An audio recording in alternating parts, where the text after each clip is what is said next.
Take that as a no. Didn't we just have Well-oiled machine. in-person meeting discussion? That's just poor timing.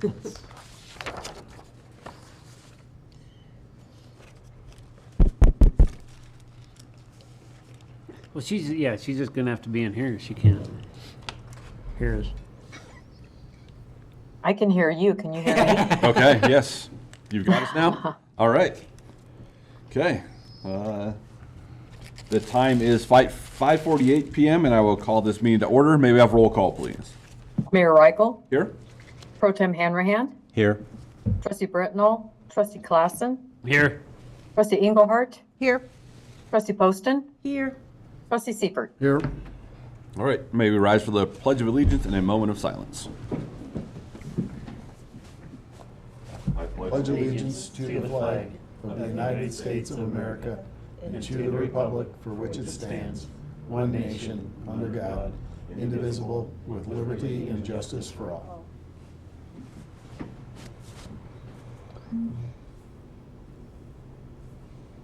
All right. Have you seen it?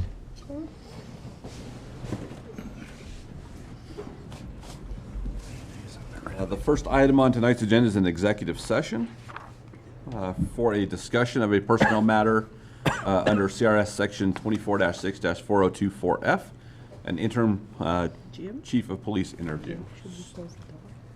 We will, yeah. So I will make a motion to move into executive session for the stated purpose. Second. Okay.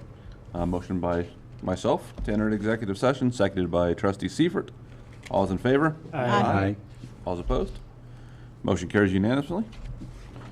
Take a minute here to get set up. Right. Sheila's gonna come in as well. All right.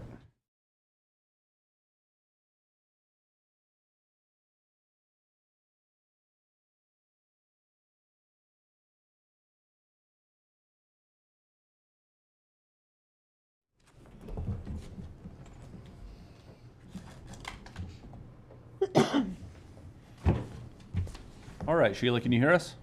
I can hear you. Can you hear me? We can, yes. All right. The time is now 7:03 p.m. and the executive session has concluded.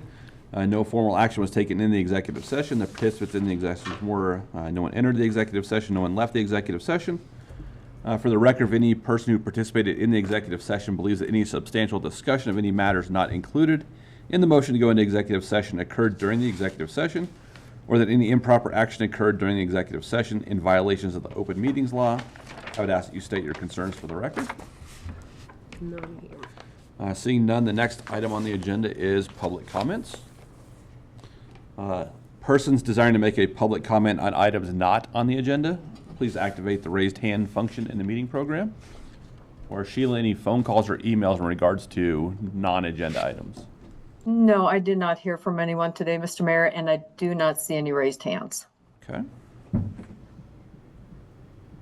All right, do we have anyone signed in with us? I can look at this sheet. Just one minor clarification. Derek Gress did Oh, yeah. enter and exit the Exit the executive executive session. session. Yes. I felt like that was important to Yep. include Yes. on the record. Yes, thank Yeah. you. Because he was in the discussion. He was in the discussion, yes. Thank you.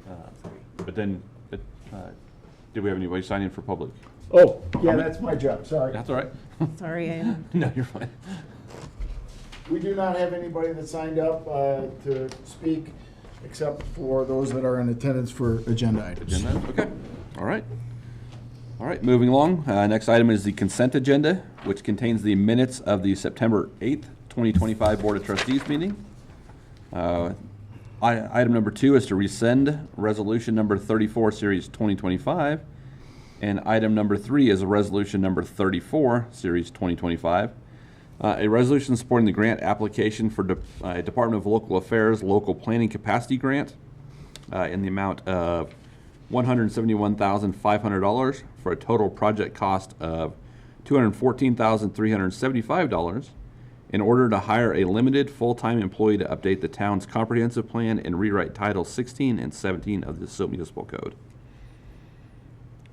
And we're doing this just to get a better deal on a grant? After we spoke with Department of Local Affairs about our grant request, they had suggested that we could rewrite it and ask for additional sum of money. So that's what we did, and that's why you're rescinding original Resolution 34 and replacing it with a new one. Okay, It simply reflects the new budgetary items. perfect. Thank you. Okay. Someone like to make a motion? Mr. Mayor, I'll make a motion to approve the consent agenda as written. Second. All right. Motion by trustee Clausen to approve the consent agenda as presented, seconded by trustee Seifert. All is in favor? Aye. All is opposed? Motion carries unanimously. Do any board members have any conflicts of interest with agenda items tonight? Yeah, I'm going to recuse on, leave on first reading ordinance number 11, series 2025, and number 12, 2025. Okay. Any other conflicts? None? Thank you. Okay. Do the board or staff have any agenda changes tonight?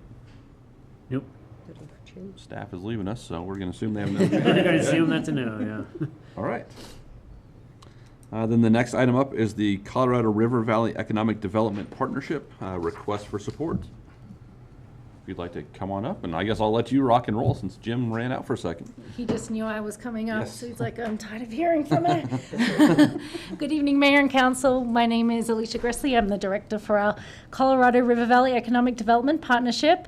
Thank you for having me this evening. I was here late last year and here to give you an update. Timing is very precarious. I know it is budget season, so I'm an opportunist and I wanted to get in front of you before you make your final decisions. And just one, give you an update, but also request for our funding for next year. I'm working on it. Oh, okay, thanks, Jim. How is everybody? Doing well? Doing well. I've seen a few of you over time, and I think that's the beauty of our region and the EDP in general is we all have different touch points in different ways. So this isn't a just show up and say hi once a year. I think EDP and myself in general, we've really tried to make an effort to be present in all of the communities throughout the valley. So thank you for having me. Sheila will have your presentation up momentarily. Okay. Normally I don't do a presentation for this reason, but it's okay. Well, you know, I you thought I'd said, approach it a this bit is what happens when you only send it to me, and it Oh, got sorry. lost in my inbox. Sorry. I'll start with, because I know we tried to keep things concise here, which I appreciate a lot about you all. The EDP has been about 2 years. Our big project this year, and I think I mentioned it last year, we did win a grant from the Colorado Energy Office that allowed us to commission a economic development strategy specifically for Western Garfield County. That is entering into phase 3, and we are going to have our big release party at the end of October for our Q4 meeting. More details to come, an invitation to come, but really excited to be at the end of that. What is going to happen from this strategy in this report? The first phase was the data collection, and then the second phase was the community and business surveys, which I'm really happy you guys filled out. Everyone did, right? And then the third phase is what we're in right now, and that's the strategy planning for the future of the economy in our region. So that's on our highlights there. I'm really looking forward to this. A lot of the questions I get asked I know are going to be answered through this project. We're really, really close. It's just the timing right now didn't quite play out, but I have a couple of teaser points from the data project for Silt on coming slides. We're also becoming our own 501c3. So we are still under the umbrella of the Rifle Regional Economic Development Corporation. They are our fiscal sponsor, essentially. It gave us the opportunity to build our foundations and understand who we are, what lanes we should be in. And now it'll be essentially the new board and process will go into effect in Q1 next year, but we're going through that process of becoming our own organization, flying the coop, flying the nest, and really standing up on our own, which is a win.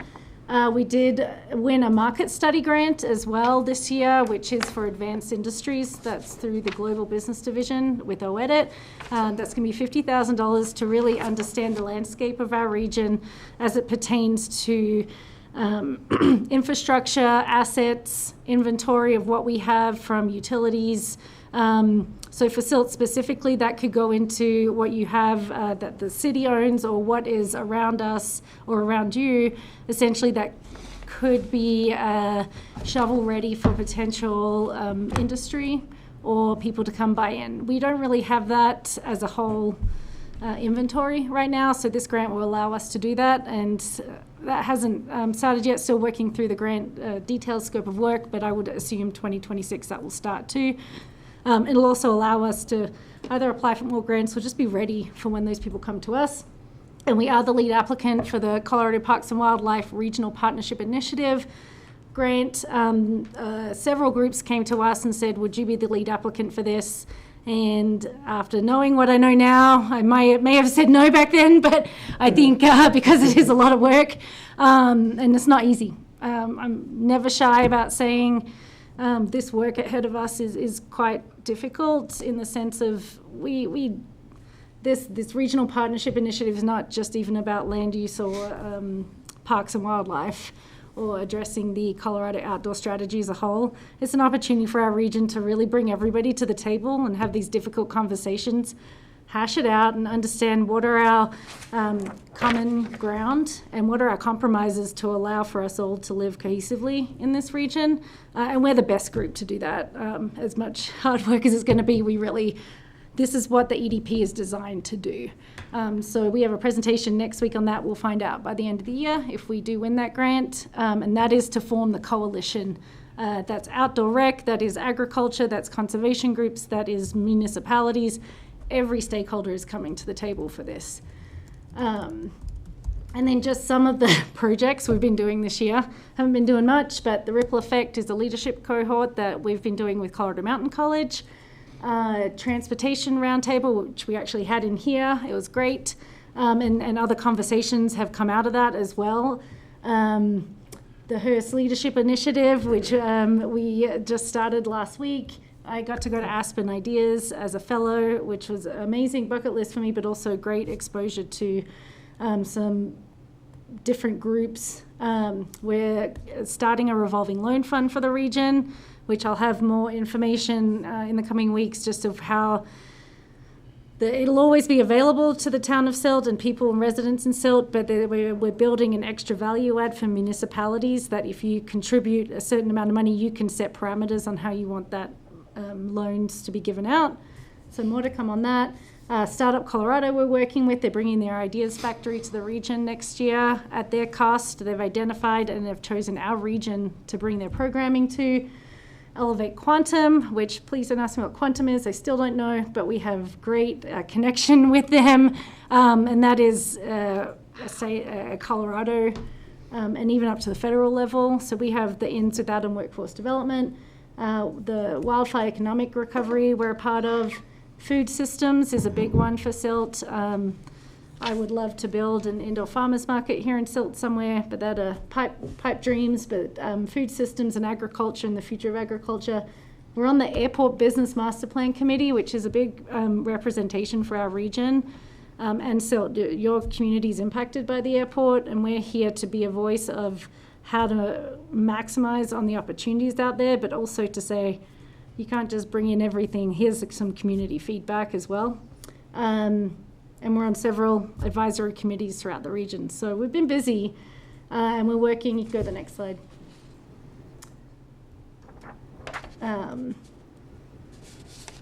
We've been kind of working pretty tight on my time and volunteer time. So I appreciate the impacts and just the time everybody has put into this building of the EDP.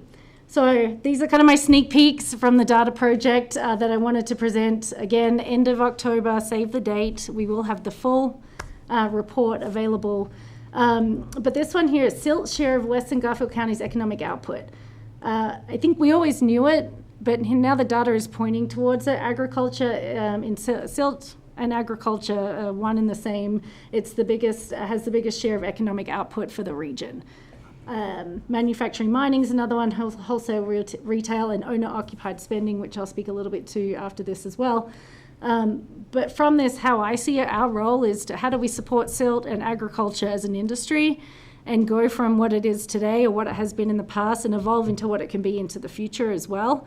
There's a lot around that, but it's not about replacing agriculture. It's like, how do we support that industry to be successful into the future as well? Okay, next slide. We just added Yeah. a planning and zoning committee member who's an agricultural expert / community planning, something, I don't know. Anyways, But I would love to get to know that person because. She has a lot of policy experience. good resource. Okay, perfect. Yes, thank Jim. This is what we do. We're all playing a part in this. I by no means am the expert in any of this. I'm probably best at just helping connect the dots on it all. I know I'm not an expert. Yeah, the same.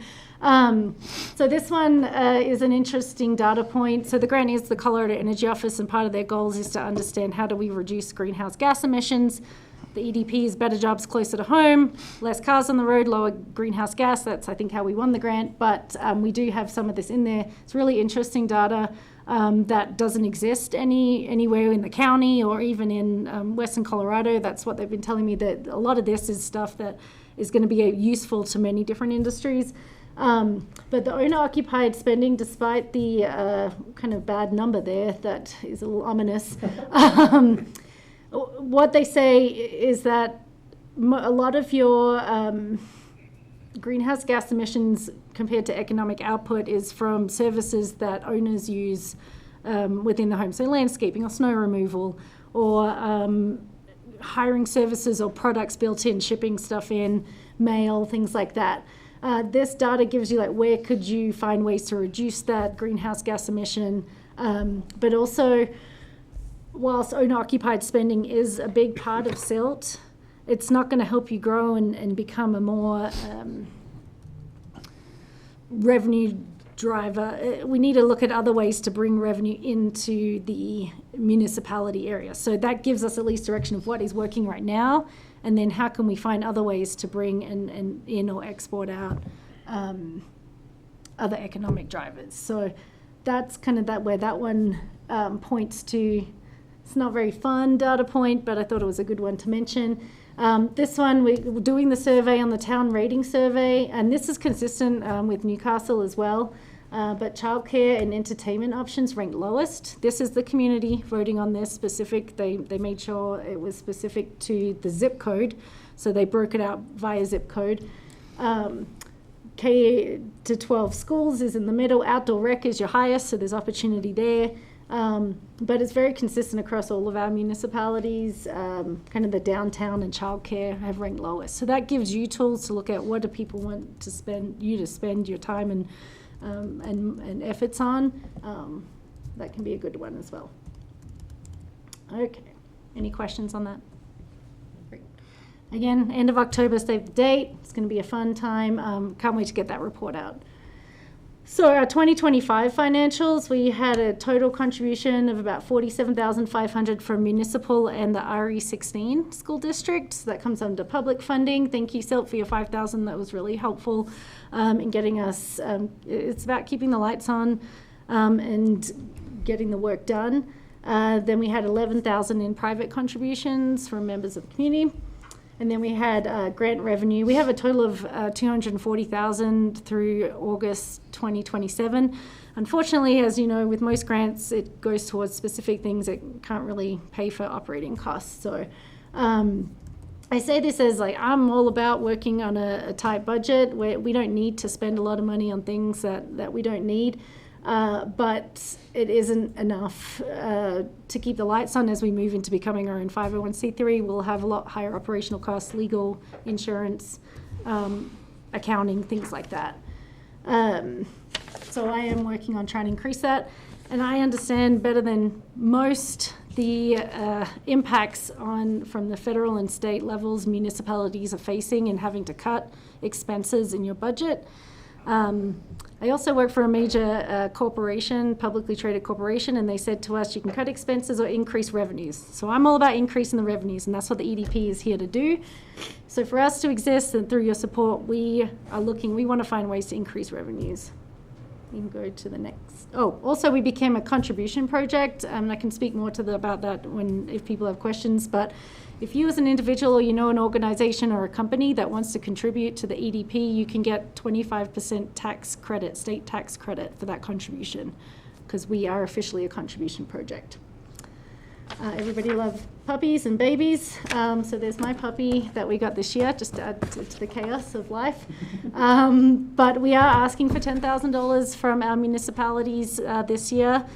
All municipalities, Rifle has committed $30,000. I know that they do need to pay more, but we are asking Parachute, Silt, and Newcastle for $10,000 for 2026. The revolving loan fund will be separate, and that we can talk about that at a separate time. But really, what this does go towards is keeping the lights on, and making sure that we have the ability to implement these strategies that are going to come out.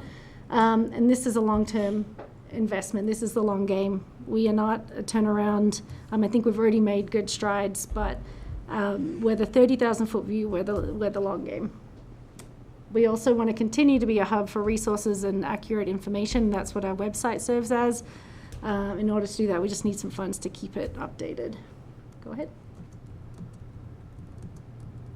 So I ask you, I'm going to leave you with this, and I want to ask you this question. You don't have to answer now, but something to just kind of reflect on. I've been, several seasoned leaders have said over the last year, what decision could you have made 20 years ago that might have moved the needle or made a difference today? We can't predict the future. We don't have control over what industry does, what high-level policy is, what regulations may come down. But what we do have control over is making decisions. And the hardest part about your job, and even what the EDP is doing, is a lot of what we're doing is stuff we're not going to feel the direct impacts of. It's stuff we're setting up, we're building for the future and future generations. And it's hard to see that far out sometimes when you're in the weeds of just trying to get through year to year. But these pictures here of me are of me 20 years ago when I first came in on the train with about $100 to my name and a backpack into Glenwood Springs. And I made that decision because Glenwood Springs had a train stop and a hostel, which is still there. It's still dodgy. But I made that decision, and I ended up being here 20 years later doing this work. So you don't know what is going to happen in 20 years, but we can do the best we can to prepare for it and provide options for our region to at least have an opportunity to continue. Thank you. Thank you. Any questions? Happy to. It's a lot to process as well. I'm always about Jim, and through Jim as well. Jim represents Town of Silt on our board, and I have connected with several of you on different projects, so I'm always open to discussion. There's never we're here to collaborate. And on the first slide, a couple of first slides, we're really focused on our core values. That's where we kind of bring back to, does this align with our core values? I wanted to say, if the presentation is not in the packet, if you could email that to us, maybe I will do that that. would be great. So I actually do look at the PowerPoints. Good. Now you know. Yes. I know it's hard. Presentations can get long, and no, appreciate your time. Great. Thank you. Thank you. It's interesting, you're 20 Yeah. years from now, everything in the background behind you doesn't exist anymore. I know. It's all- That's yeah, what I mean. There it's has all been change. Yeah. Yeah. And I wear a helmet skiing now. Although I haven't skied for several years. Yeah, that's in Glenwood, that top one at the gas station. They let me rent a car for some reason and drive to, I think I drove to Aspen or Vale to look for a job.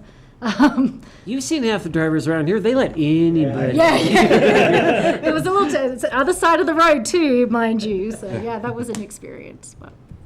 I will say that I do think it's important that we support this group. I know I'm involved individually in various ways and capacities. I can also say from being on the chamber board, Alicia's there talking about what the EDP is doing operational as well as strategically to the chamber. So there's that integration between the chamber, which is sort of operational business development, and the EDP, which is strategic business development. And I don't know that there's another or a better way to start working on solutions now, again, that we may not be sitting in these chairs when they happen, or in some cases even alive, but we need an entity like this to help us plan and strategize the next 20 years. Because the chamber isn't designed or engineered to do it, and we don't have the manpower as a municipality to do it. So these types of groups are essential to help us figure out that economic development strategy. And they're not always going to be right, and that's okay.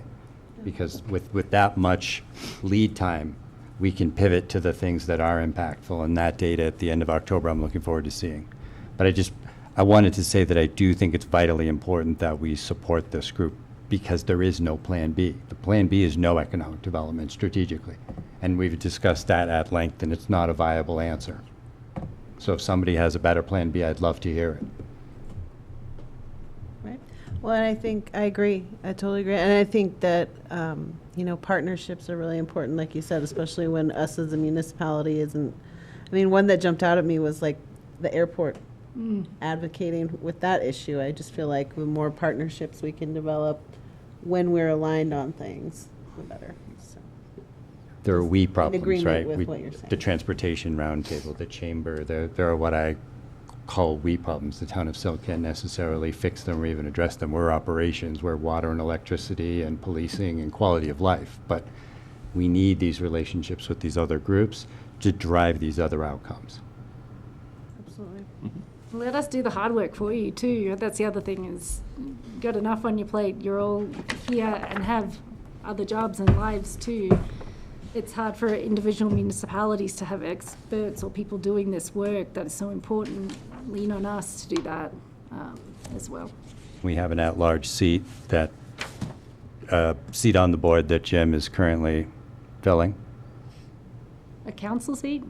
No, at the board for the Oh, at EDP. Do we have an at-large board seat that, it sounds like Jim's attending the meeting, so I was just. No, sorry, yeah, and Interested in it the is going to capacity. restructure, yeah, it will restructure as we become a 501c3 a little bit more. The goal is that each municipality will have a seat, and you all can choose who that is.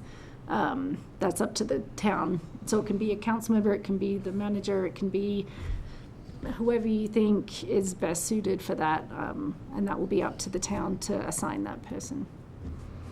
I know that's a model we've discussed moving toward, where when we fund a group, that we get to participate in at least advising that group to make sure that our own interests are being known, and we can advocate for those things. Yep, and That's great. has been at the forefront of everything I think we do. Jim, you could probably comment more on that, but really trying to get the input of all and not just one municipality. And it helps the groups, right? I mean, it's one less thing you have to do. You get more opinion, more outside feedback. It helps streamline your own thinking.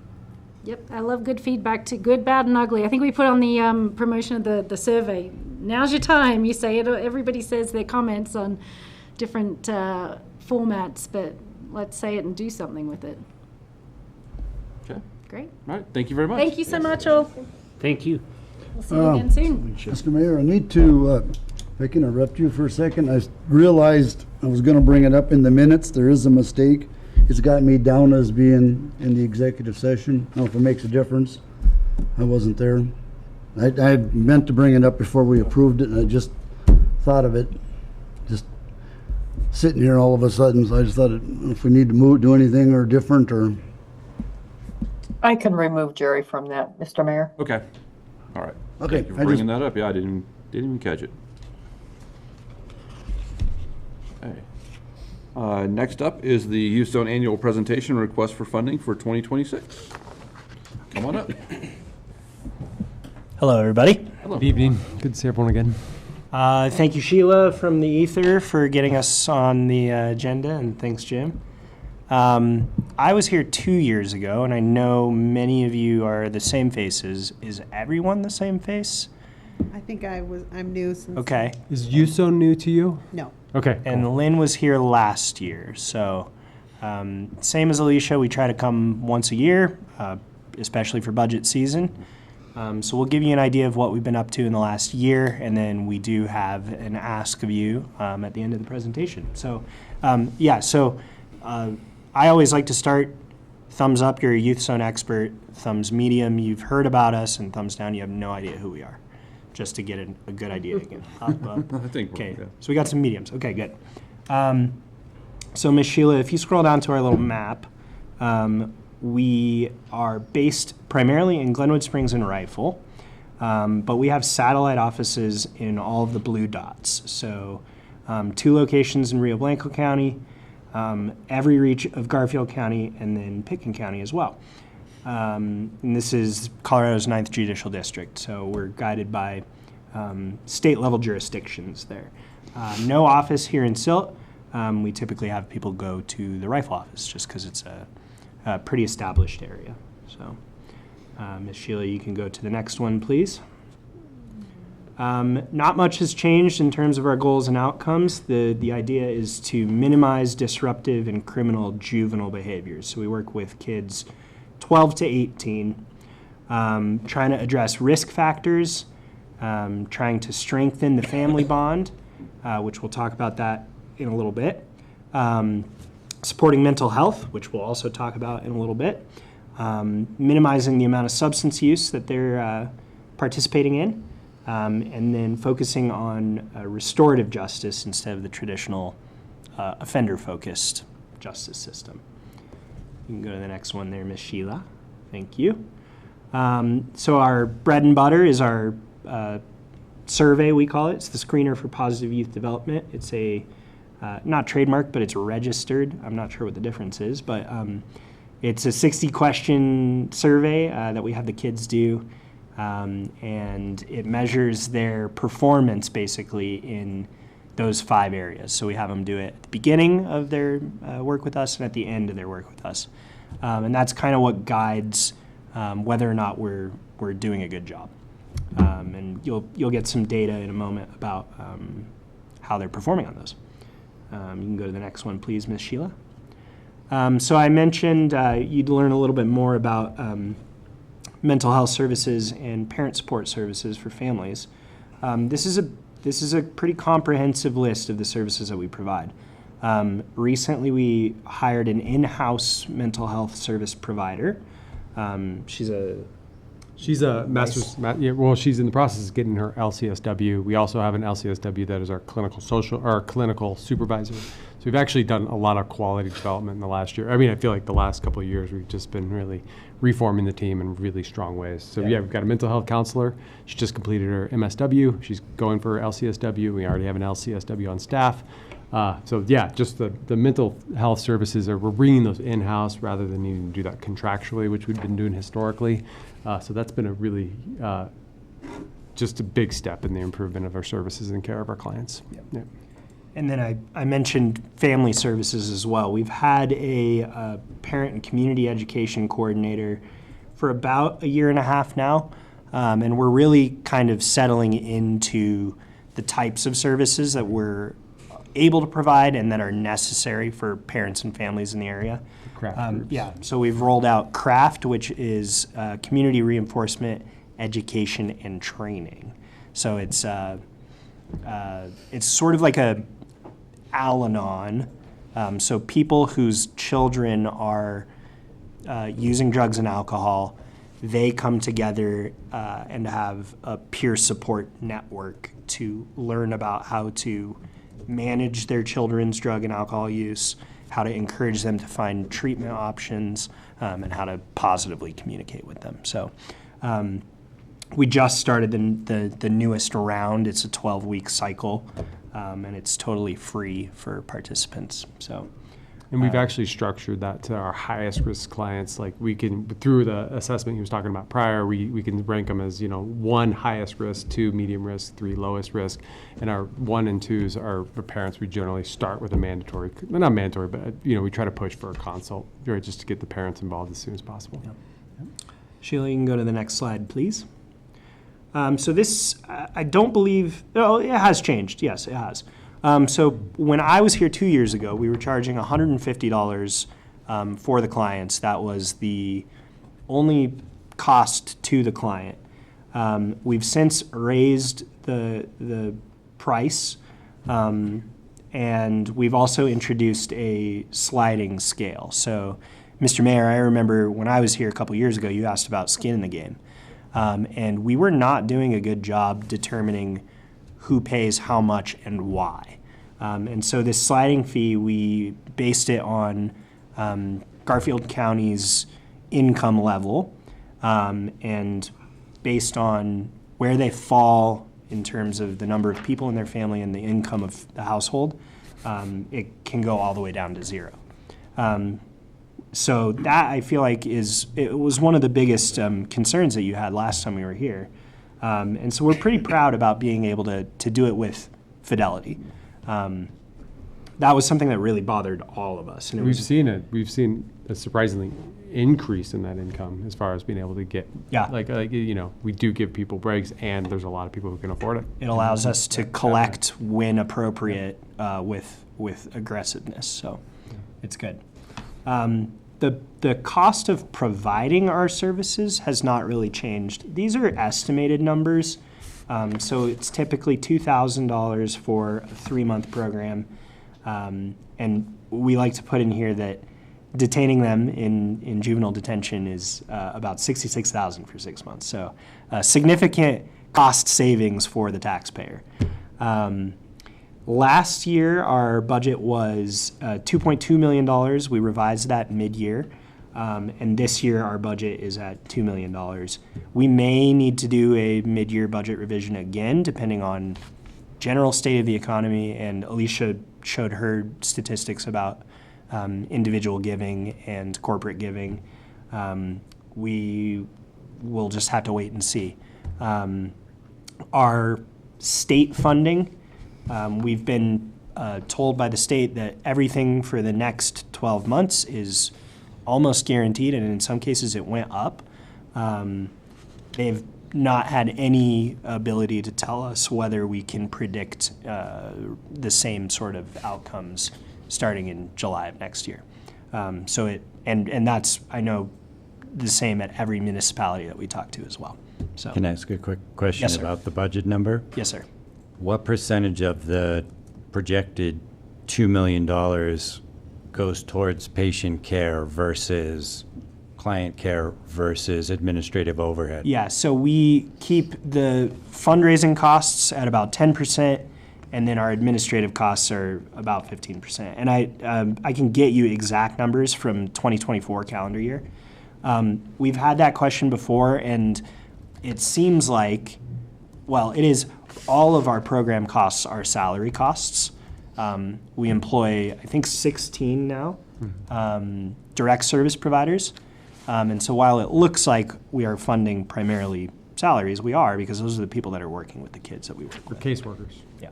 Yeah. Right. And they're, And that was why I tried to make the distinction of administrative overhead Yeah. versus. it's a question we've asked. I would consider paying for counselors to be a care cost, not an administrative Yeah, cost. and we do, feel the we do same too. way. Yeah, we do too. We ask, yeah, and The- we can give you the data on The that. best number would be from our 2024 calendar year report, which is on our website. And at the very end of the report, there's breaks down the percentages for that. So, Thank you. Ms. Sheila, you can go to the next slide, please. These have not changed. Doubling down on community partnerships. So in the areas where we are on towns' budgets, continuing to foster those relationships, trying to grow the areas where we're not on the budgets, and then reaching out more in Rio Blanco County where we really are just now starting to develop those I relationships. think also, and continue to really try to grow our law enforcement partnerships as well. Yeah. They're some of our most important partnerships, so. Same investment in trying to minimize the cost for the client in terms of getting to their services, minimizing language barriers, really focusing on getting timely services, and then again focusing on our staff. We're not going to be able to provide any kind of salary increases this year. It is a tough economy for our staff members. And so we're really focused on being able to support them and retain them so that they Actually, can give back to the community. On that note, we haven't had a single resignation in a year and a half, Yeah. which is pretty awesome. Yep. So I think our staff retention is pretty solid, Yep. which we're really proud of. Next slide, please, Ms. Sheila. This is the fun stuff. Let's skip to the next one again, please, Sheila. Silt is on the left-hand column there, and 9th Judicial District is on the right-hand side there. So you can see by and large, drug and alcohol offenses. That's the same in every community. That hasn't changed very much. What's interesting when you look at the referral sources, though, the kids that we work with in Silt are offending in Rifle, in broader Garfield County, District Court, Glenwood Municipal Court, and then there's walk-ins. So Silt Municipal Court was number 6 on that list. It didn't even make the top 5. So the kids that live in Silt are going to other places and getting in trouble. They're not getting in trouble here. So that's a really interesting trend that is usually not the case.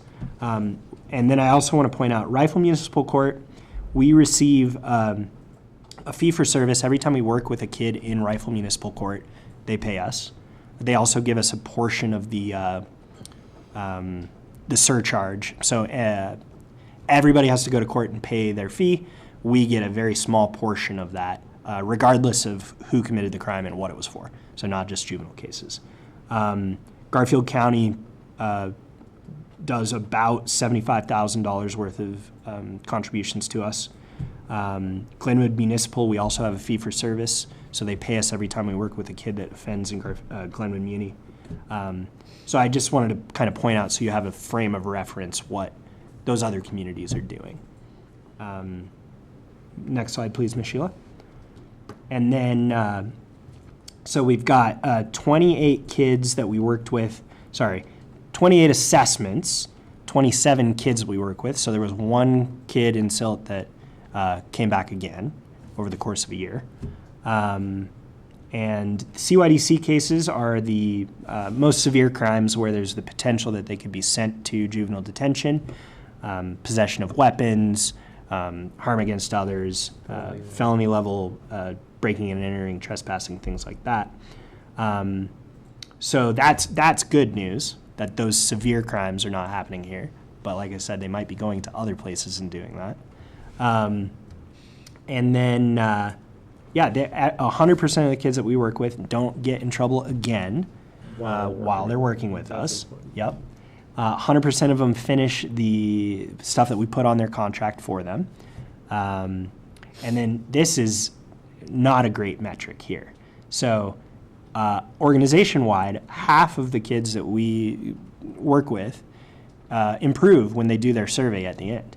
And here in Silt, it's only about 40%. So they're staying out of trouble, and they're doing everything they're supposed to do, but they're not seeing notable changes in their day-to-day life. We could have hours of conversation about why that is, and I think Alicia's information that she showed at the bottom of that one slide about how do you rank these certain parts of Silt, I think that is that conversation there. What is happening in their lives that maybe is preventing them from seeing a difference. We also see that most of the referrals here are coming from court and law enforcement. Coleridge, there's a lot of kids in Silt that go to Coleridge, correct? Yeah. Okay. There's one of the community partnerships that we've been trying to develop is school referrals through Coleridge.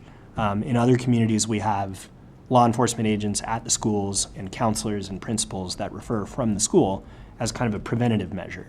It's not happening at Coleridge. So that's one area that we've kind I think of, Dr. Davis likes how she runs the school. Yeah. And there's respect there. I think she does a good job there. It's just different than how we work with others. Different. I mean, she really does run a school differently than throughout the whole ninth judicial district, which is cool. yeah. So. Do you guys have any questions about this data in particular? This is the, I think the meat of the presentation really. So I find it interesting that our ethnicity is upside down. yeah, and It is interesting. and some communities are the exact opposite. So one thing we do is every 3 years we analyze our data to determine whether or not we are under or over serving certain populations. We recently did our evaluation, and regardless of demographics, ethnicity, race, sex, we are still seeing the same reduction in risk across those. So I would not read into it as we are underserving Latinos or we are over prosecuting Caucasians.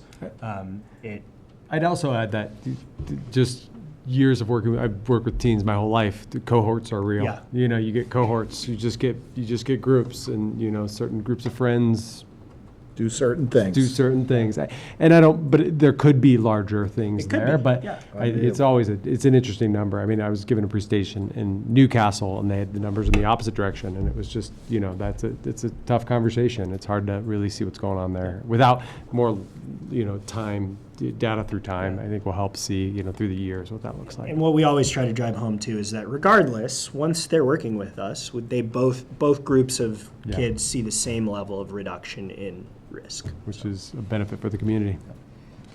Any other? I do have Sir. a couple questions.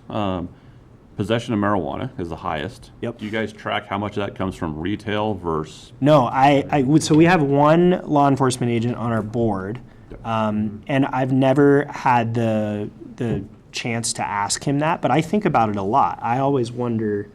We don't have any data. We don't have any metrics. Yeah, I can't. But anecdotally, they get it from their older brother, and they get it from their parents' stash because their parents don't lock it up. Certain houses are more permissive They get than it from their others. buddies who gets it from the other parent. Yeah. So it's I think, although we have had some recent theft from the retail areas, I think it's by and large a just general access in areas that are not controlled. Yeah. I think that's fair. And then have you seen, while it's still really new and not a lot's happening with it, mushrooms? Have you been seeing anything with that? No, pop up? actually, no. Okay. I think it. I haven't will, seen it. It doesn't but we mean it will. hasn't. But We will. Yeah, it's. We will. You know, it is one of those things where it's, yeah, if it's out in the community, it's Yeah. out in the community. But yeah, no, not really. I think it really does show. I mean, marijuana and alcohol, by and large. In terms of the broader drug landscape, we spend a lot more time kind of educating them on the risks of, fake pills and Fentanyl. Yeah, fentanyl and just the risks associated with that kind of behavior. And when you get up to the higher level, you know, CYDC high risk clients that are also involved with drugs, you're seeing the very typical harder drugs, you know, that unfortunately, right? So the methamphetamines, the fentanyls, the painkillers, and those sort of things. And that tends to be more in that higher risk world. Section. Okay. I do suspect that as it goes on, and if more access to mushrooms comes, we'll see the same problems. Same problems. Yeah. Okay. I got one more. Yeah. And this might be from Sheila. We see that a lot of our silt problems happen outside of silt. Do we know that There was only one. are our courts not referring as many to use zone that are getting summons to? I don't know. That'd be a good question for Sheila, I guess. Wonder if we're using this internally. Usually, the process for the courts is as soon as I see a ticket come through that is a juvenile that qualifies for a use zone, I will send that police report and the ticket to use zone so they can have a heads up that they will be coming up on the next docket. So they've got notice beforehand before they even come to court, what few we have been getting. Okay. So it does speak to me then that it is that in the boundaries of Silt, the kids that live here and offend here, it is working real well. Cool. But then there's a group of kids that go elsewhere, and then there was only one that was from another community that came and offended here. Into silt and Yeah. offended. Okay. So I think the big, if you're trying to think of big picture, it's what is causing, what part of the life cycle for them that they're going to Glenwood or going to Rifle? Is it because they go to school there? Is it because the parents work there? Is that where their buddies are? Is that where? Right. Yeah. Okay. All right. This is our team. Yeah. That's sort of the executive team a little, or the administrative team, I think. Yep. So we got Jamie, Allie, myself, Vanessa, and Tanya. And then scrolling down to the direct service, we've got Aaron as our program director. Chelsea Smith is the LCSW I was speaking about earlier. That is our clinical supervisor. Michelle Medrano, a substance coordinator who's phenomenal. She's been with us for years. Erin Greenwald, if you have the pleasure of knowing her, she's a rock star. Carrie Sorensen. So we've got a great, stellar substance team. Restorative justice is Pete, and we're also looking to infuse that more into just everything we do as an organization, rather than just have that be one specific program. We also, Sadae is going to be our parent and community outreach, so she's the one running those craft groups. And then Erin also has the role as the CYDC diversion coordinator, so she's really working up at the higher level, higher risk, felony level cases, working with Aida Bonilla, and she's a total rock star. She's joined our team in the last year, and she's very solid and very much catching on into that. That's the hardest role, I mean, because the court proceedings through that are very complex and not easy to navigate. And then, of course, we've got our Muni team, which is going to be municipal courts, so Mariah, Becca, and Lupe currently. And I think actually Abby's not on there, which is, We just don't have a you don't have a picture picture, yet. but Yeah, we just Abby don't have a is now picture. in municipal and working with rifle and parachute. So, and Lupe and Abigail will probably be the two that will be working with the clients here most often. Yeah, and then of course the key partnerships. I mean, it takes a village, right, to really do everything that we do, and so We like the we problems. that was cool. I We like problems. Yeah, it's a we problem. So, yeah, everything from Department of Human Services, and we've gotten the CYDC and the Office of Gun Violence and all those sort of things. We've got great support, and obviously from you all as well. And if you're all wondering, we are not increasing our ask this year, keeping it at 5K, 5,000, same as last year. So we really much appreciate that. So. Any other questions that you guys have? I don't have any. These are easy sheets. If you're ever looking for that digestible sheet to sort of figure out what's really going on in your community compared to the community at large, this could be helpful. We appreciate being here, and we appreciate your support. Thank you, guys. It's always a pleasure. I have 2 questions. Yes, sir. One for you guys, Yes, sir. and then one for the board. I assume that you can always use more money. Yes.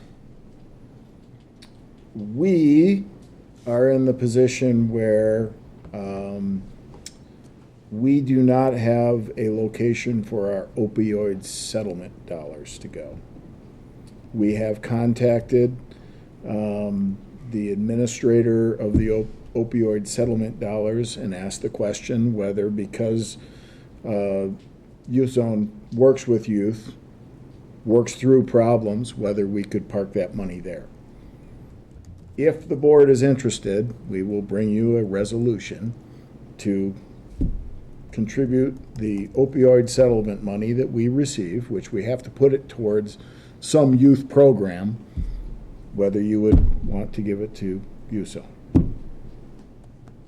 Does it require, is it similar to some of the grants that Alicia was talking about where there's a executor and a team of other involved partners? No, Just a lump sum. it's just a lump sum. That's fascinating. That's the kind of stuff that we're not going to say no to, but it's obviously your choice. You got, Chew on it. we can bring it up for a future discussion point, but we have to find a place for that money to go. And so, This is an organization that is currently working with at-risk youth, that is working through some of these very problems, that it would be logical for the funds to go to. and I'm trying to recall, I think the town of Basalt, I mean, most municipalities have received some sort of Yeah. portion of that.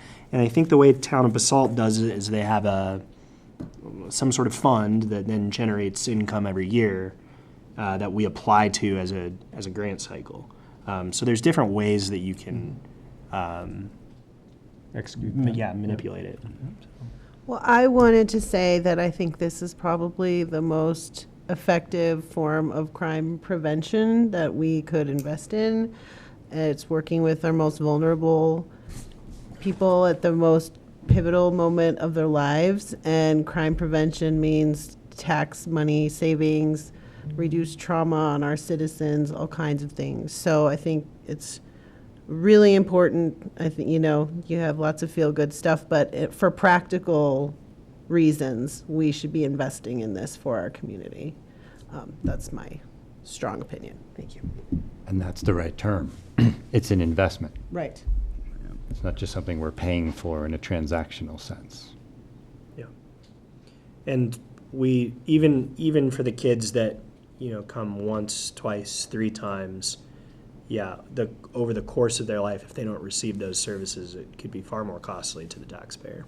And you're going to be maybe the only place they have to go if they're Absolutely. coming back that many times. And, the impact of getting caught up in the systems and getting caught up in detention that's just can be a life path. That is. We still see kids that are 19 that worked with us when they were younger that come back and they're like, okay, well, now I have a kid and I have to do custody and I don't know how to do it and I have to get the bank account set up. And it follows them. Yeah. We appreciate your guys' support and Your time. always like being here. Does the town of, I'm going back to my board questions again. Yes, sir. Does the town of Silt have an at-large board seat with youth zone? No, actually, when you mentioned that during Alicia's presentation, I was clapping and saying, we want that. We want that. Jim could do that. Yeah. Thank you. Jim, you have an extra Yeah, time? I don't think we've ever had a city government or elected official serve on the board. We have school district representatives, law enforcement representatives, community organizers, a lot of bankers, too many bankers, and I was a banker, so you don't want me. we want. I just got Well myself out. played, sir. Yeah. Well played. We're always looking for the more people, the better. Yeah. The more We, people, the we better. can find a person. It seems like there's a lot of enthusiasm for the group, so pending the I think that's an schedule and the amazing- official announcement that it exists, of course, by your existing board. That's a decision they have to make Aren't with we the looking for executive director, but A finance person on the I board? think we could find someone to participate. Yeah. I retired from finance. No, I think that's a really good policy, because then not only, that goes back to skin in the game. It's not just here's a chunk of change and figure out how to do it. It's a partnership. And I've never heard anyone suggest that. I think it's, whether it works for you all or not, that's a huge gap on our board. I think We'll that could get a we'll board find a way to engagement. make is- it work. but that's Someone will find the innovative. time. I appreciate It's too that. important not to. Yeah. Well, we appreciate it. Thank you so much. Okay. Thank you, guys. Thank you, gentlemen. Thanks. See you next time. Very much. Take care, y'all. Thank you. Enjoy the rest of your evening. Yes. Thank you, All you right. too. All right, next up is the first reading of ordinance number 10, series 2025, an ordinance of the town of Silt, Colorado, creating various sections within Title 17 regarding the regulation of mobile food vendors of the Silt Municipal Code within the town of Silt, Garfield County, state of Colorado. Turns over to Director Centeno. Alrighty, we brought the first reading of ordinance 10 back to the trustees after receiving feedback that we needed to clean up a couple sections and add a section that would speak to mobile ice cream trucks. And after communication with Garfield County Public Health, we made a couple of changes and added in a transient operation, which is an in-motion operation that will actively move throughout town, making only temporary stops for the sale of commercially prepackaged foods that do not require human manipulation. And that sounds like a mouthful, but it mimics the verbiage that's used by Garfield County Public Health and CDPHE.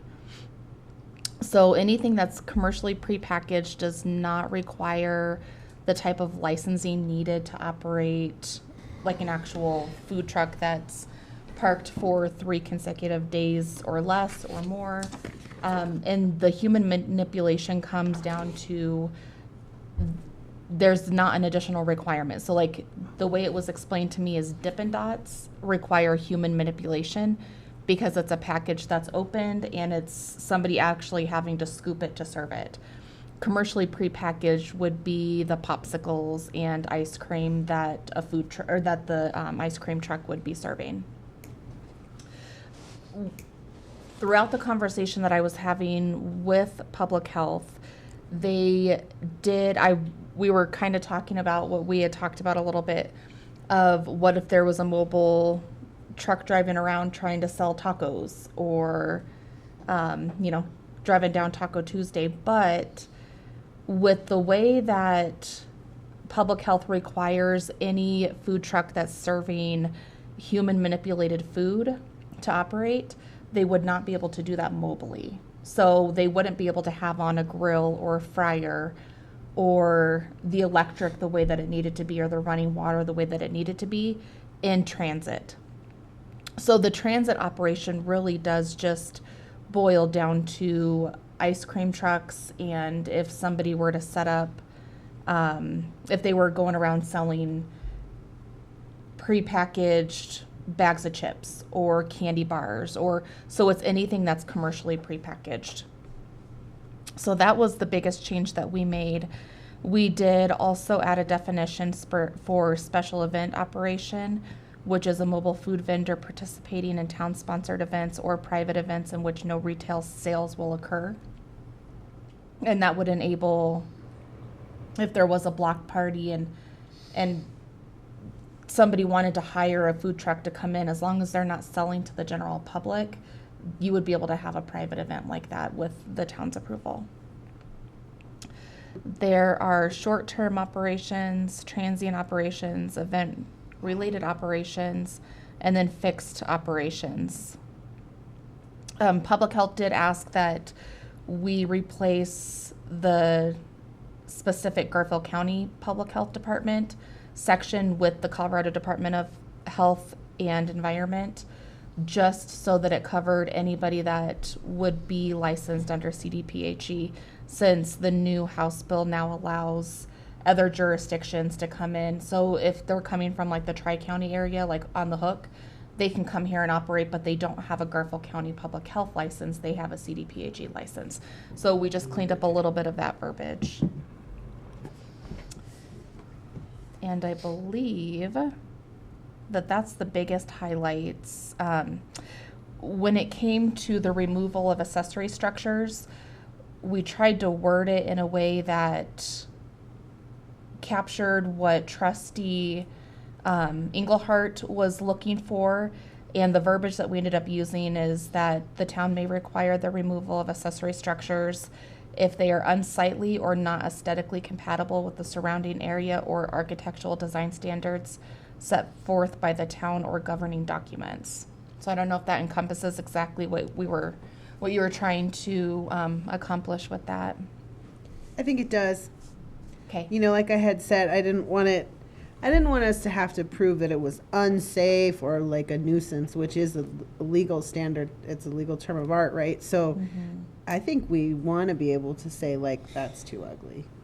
Yes. Honestly, I mean, if it's like you said here, it's much more well put the way you said it, not aesthetically compatible with the. Yeah. Yeah, that's good. So that's pretty much the highlight. On section 4, I did make sure that we added in that it shall not, to any extent, as Trustee Englehart had caught that there was a discrepancy there. Outside of that, I'm happy to answer any questions that you may have. I also did want to point out that this did not go back to the subcommittee for a couple of reasons. Part of it was timing, that we would like to, since we're on a deadline with the moratorium, we wanted to get this back in front of the trustees.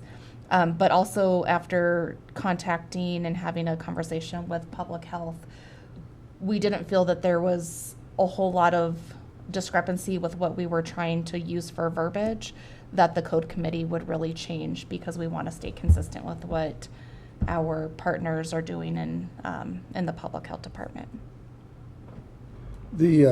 Just a dumb question. The Girl Scouts, that doesn't fall on none of this, does it? That's a different, when they sell their cookies and their pastries and that's a different. Yeah, that's more of a sales, that's like a retail sales, because they're not operating out of a mobile. Okay, I didn't know. Yeah. Okay. No, that's a good question. This is just specific to mobile food vendors. Yeah. So this is getting annoying again, but so I'm being annoying, I mean. But so the section 4, I appreciate you adding the not, but I feel like the wording is a little misleading, and the reason I am picky about it is because the section 4 applies when people start fighting over what it means. So that's why I feel like I have to be really specific. So instead of saying if any section, subsection, blah, blah, blah, shall not to any extent be held to be valid, I think it should say if any section, blah, blah, blah, should to any extent be held by a court to not be valid, then the remaining sections are still enforceable. Does that make sense? So I just feel like the shall should be changed to a should, and the not should be moved over to where it's set to right before the word valid.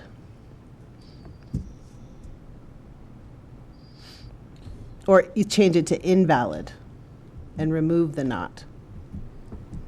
That would need to be done in the form of a motion after the public hearing. Okay. Okay? I know that that's really specific with the wording, but like I said, I feel like people only start reading that section when they're fighting over what it means, and we're in a point where we're like, why didn't we change that when we had the chance? Like, I've seen that in situations where it's like, this was the time when we, you know, so, but I think it's great otherwise, so I just wanted to point that out, so, at risk of sounding overly picky. I have it noted. Okay, thank you.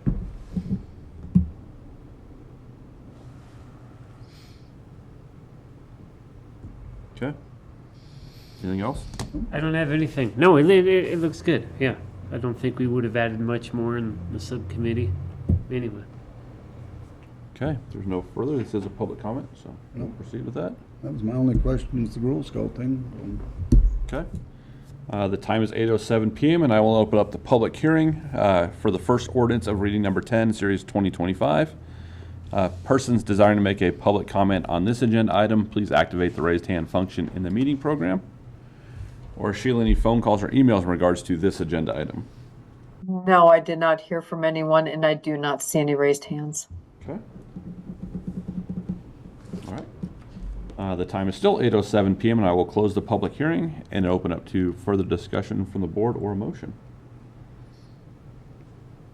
Yeah, I think it strikes the good balance that we're looking for. So, Mr. Mayor, I make a motion to approve the first reading of ordinance number 10, Series 2025, with the modifications as noted in section 4.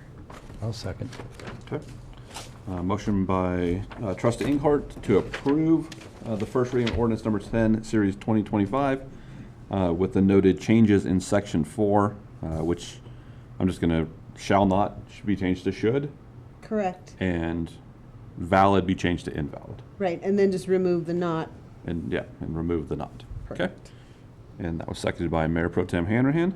All's in favor? Aye. All's approved? Motion carries unanimously.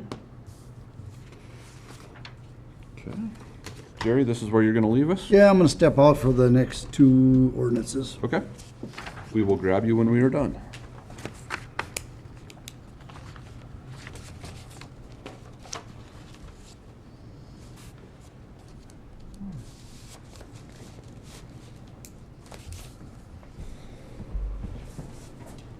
All right, next up is the first reading of ordinance number 11, Series 2025, an ordinance annexing to the town of Silt, Colorado, a certain real property owned by Spencer Charles Holdings, LLC, and known as the Go Rental Annexation. And I will turn this over to Director Centeno. Alrighty, on July 28th, Resolution 21, Series 2025 came in front of the Board of Trustees for substantial compliance. That was approved. We did a 30-day public notice, and then Resolution 31, Series of 2025 for the findings of fact was approved on September 8th. Now, the next order of business for the annexation is 2 ordinance readings, 1 for final annexation and 1 to establish zoning. And then after that is approved, on October 14th, we will have the second reading for final annexation, the second reading for zoning, and then a resolution for an annexation and development agreement. Since I've already gone over this several times in front of the board already, I will do a quick recap. There are, for the Ordinance 11, for the final annexation, it's just the next step after substantial compliance and findings of facts. The one thing that we haven't gone too deep into is the zoning. I had stated before that they want to do a business industrial zoning, which is in the packet. It does fit with adjacent properties because Heil Construction is adjacent to the west of this property that's that proposed the annexation. They are also a BI, which is the business industrial, and there's still going to end up being a special use element to what Go Rentals wants to do, because there's no zone district in which we could have zoned the overlay to allow them to do all the elements of what they're trying to do, including the storage and retail.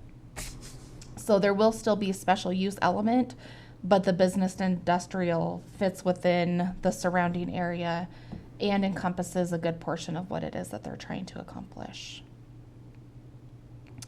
And they're also a commercial support, which does fit within industrial zoning as well.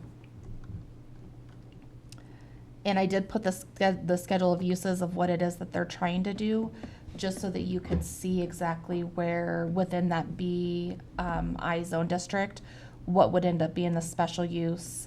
And the retail is essentially going to end up being a special use with some of the storage. The auto retail is a special use. The mechanical work that they're going to do, where appliance repair is a permitted use.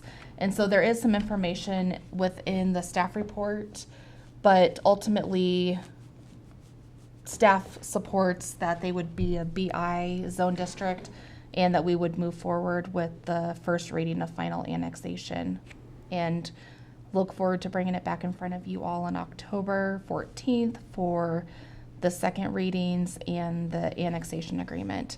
And I did put some of the requirements for the recordation of the plat and agreement within the staff report as well. So if you have any questions on anything, I'm happy to answer those questions. Otherwise, staff recommends approval, and there is a recommended motion for both ordinance readings for their first reading tonight. And I do believe that Mr. Sanford is on the line, or on the Zoom call. I'm not sure if Brad Jordan is, but Both are. they both are. So either one would be happy to answer any questions that you may have as well. Okay. Any discussion by the board to start with? Not for me. I feel like we're on track with what Yeah. you've been describing. I don't have any questions. I mean, when we get to the next steps, I will, but not tonight. Okay. All right. If we want to go ahead and unmute the applicants just to see if they have anything to say.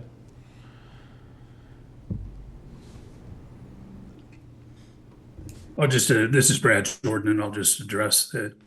You know, we've been going through this process. Nicole's done a great job of presenting it, and continues to assist with what we're doing. And we're trying to meet all the requirements, as well as any additional requests from the town of Silt to make this a viable project within the annexation situation. All right. Thank you very much. Okay. All right. If there's no further discussion, I'll open up the public hearing. Okay. The time is 8:14 p.m. and I'll open up the public hearing for ordinance number 11, series 2025. Persons desiring to make a public comment on this agenda item, please activate the raised hand function in the meeting program. Or Sheila, any phone calls or emails in regards to this agenda item? No, I did not receive any, and there are also no raised hands. Okay. All right. The time is 8:15 p.m. and I will close the public hearing. Open up to further discussion by the board or a motion. Mr. Mayor, I'll make a motion approving the first reading of ordinance 11, series 2025. For annexation of the property known as Parcel B Duplex Subdivision Exemption, County of Garfield, State of Colorado. As written. Okay. I'll second. Second. Okay. Motion by trustee Clausen to approve ordinance number 11, series 2025 for the annexation of the property known as Parcel B Duplex Subdivision Exemption, Garfield County, State of Colorado. And that was seconded by trustee Engelhardt. All those in favor? Aye. All those opposed? Motion carries unanimously.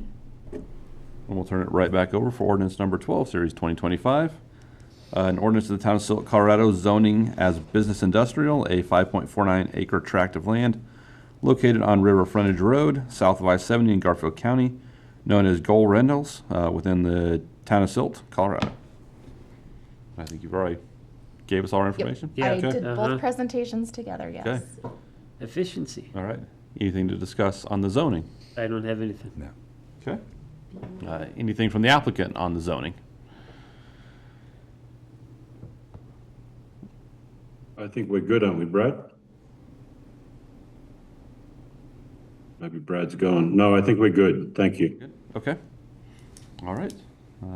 Then the time is 8:16 PM, and I'll open up the public hearing for ordinance number 12, series 2025.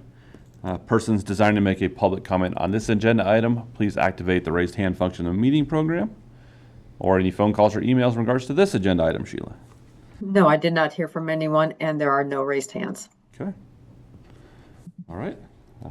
Time is 8:17 PM, and I will close the public hearing and open it up to further discussion by the board or a motion. Mr. Mayor, I'll make a motion to approve ordinance 12, series 2025, ordinance of the town of Silt, Colorado, zoning the property known as Parcel B, Dupless subdivision exemption, County of Garfield, State of Colorado, to a business industrial zoning with the conditions above, or I guess as written. Okay. I'll second. Okay. Motion by trustee Clausen to approve ordinance number 12, series 2025, an ordinance of the town of Silt, Colorado, zoning the property known as Parcel B, Dupless subdivision exemption, County of Garfield, State of Colorado, to be business industrial, BI zoning, with the conditions noted above or as presented. Seconded by trustee Engelhardt. All those in favor? Aye. All those opposed? Motion carries unanimously.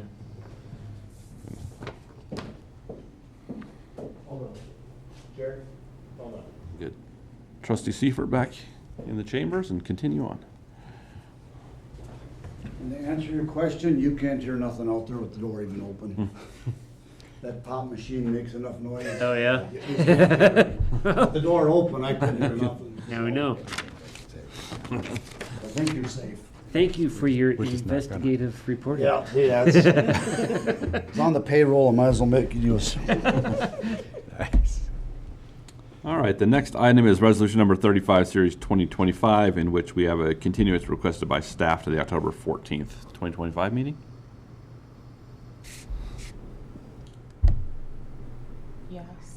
Yes. Let me, what is that one? Move to continue. Silt building. Oh, it says presented by yeah, Attorney that one's not Sawyer. quite ready. That one's not quite ready. Yes. Okay. Would someone like to make a motion to? Mr. Mayor, make a motion to move resolution number 35, series 2025 to the October 14th, 2025 meeting. I'll second. Motion by trustee Seifert to continue resolution number 35, series 2025 to the October 14th, 2025 meeting. Seconded by trustee Clausen. All those in favor? Aye. All those opposed? Motion carries unanimously. Administrator budget Do presentation. you really want me to go through this? I will just preface my comments by stating that if you don't like anything in the budget, it's Treasurer Tucker's fault because she's not in attendance at the meeting this evening. Okay. Staff has been working the last couple of months putting together an administrative budget. We have concluded that, and we are turning it over to you this evening. I will go through a few of the items that are included in the budget. Right now, the general fund budget, which we like to look at as our most important fund, shows a structural imbalance of about $35,000. A lot of that structural imbalance has been would be larger if we were not charging additional dollars to our two utilities, water and wastewater.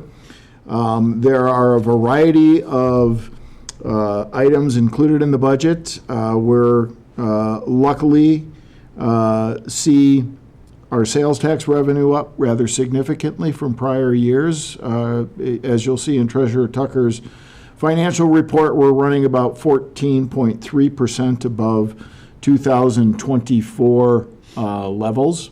If you were to extrapolate that based on our actual from 2024, it would represent about a $1.9 million sales tax revenue number. Because we do relatively conservative budgeting, we only show $1.74 million of sales tax revenue in the 2026 budget, so we have a fairly conservative look at that. Our property tax revenues are anticipated to increase about $80,000 over where they were in 2025. We also include, per the direction to place an initiative on the ballot, $250,000 of first-year revenues for a tobacco and nicotine product tax. The ballot initiative itself calls for up to $325,000 of revenue, but we're only budgeting the $250,000 because, again, we're being conservative. The general fund budget includes 31 full-time employees plus one part-time employee. Actually, excuse me, 2 part-time employees. 6 as the management team, 2 employees outside the management team in the front office, 2 employees outside of the community development director and community development, 9 sworn police officers in addition to the chief, plus the 1 part-time records clerk, 7 full-time public works employees, with 1 part-time individual and 1 seasonal, or actually, excuse me, 2 seasonals, and then 5 individuals budgeted for the water and wastewater utilities, 4 of which are currently filled. We have 31 full-time employees currently. We are proposing to add 3 full-time individuals in the 2026 budget, one of which is being recruited as we speak right now, which is a full-time police records clerk, administrative assistant in the police department to fill the position that Hope Stewart is vacating with her retirement. The other 2 is an assistant to the town manager, which sounds like a really lofty position, but it's a bit of a catch-all. It would be an assistant, but the primary responsibilities of that position would be grant writing and then operating and updating our geographic information system. We also have an individual projected to be hired in the Public Works Department, which would be primarily a utility position that would work on the distribution and collection side. They would be responsible for the distribution system for the water utility and then the collection system for the wastewater utility. And we are adding 2 additional seasonal Public Works employees that will be short-term employees that essentially run the summer months to backfill some of our summer activities, especially as it pertains to maintaining the parks. A couple other budgetary highlights. We did receive a notification from our health insurance provider that our health insurance is going up 13.5%. That obviously has a relatively large impact on our budget. We are currently budgeting a 3% cost of living adjustment with an additional 3% merit halfway through the year. And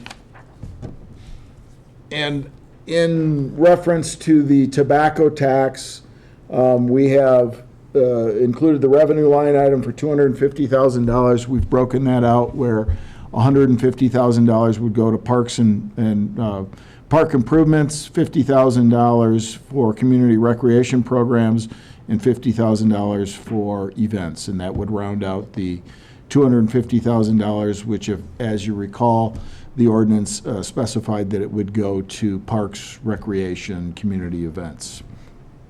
We have no real new initiatives in the wastewater utility for 2026 other than continuing to operate the wastewater treatment plant. We don't show any significant upgrades to the plant at this time. We are doing some analysis, but we are likely going to recommend that we reduce the tap fee for the wastewater utility from its current level down to approximately $10,000. We'll have more detail on that when we get into the wastewater utility budget. The water utility, as you know, 3 years ago now, the wastewater rates were rather significantly increased for the construction of the new water treatment plant.